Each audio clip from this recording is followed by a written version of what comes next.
आउज़ुबिल्लाहि मिनश्शैतानिर्रजीम बिस्मिल्लाहिर्रहमानिर्रहीम। तो हमारा आज का टॉपिक है साइको एनालिसिस। पढ़ लेते इसको।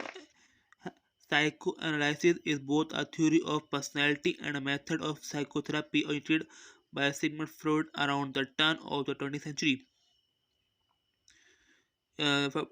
Freud theory is the concept of the unconscious, the thought, attitude, impulsive wishes, motivation, and the emotion of which we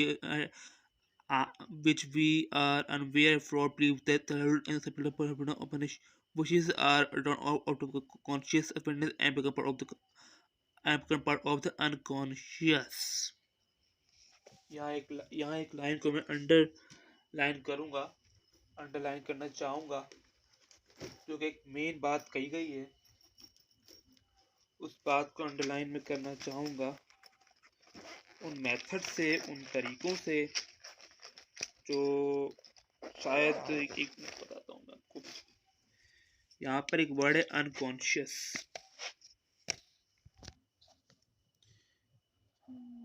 ये रहा, इसको मैंने हाईलाइट कर दिया है ताकि आपको भी याद रहे। Where they continue to influence our thought, feeling, and action, and conscious thoughts are expressed in dreams, shape of the tongue, and physical mannerism. During the patient where they use the method of face association and with the patient was to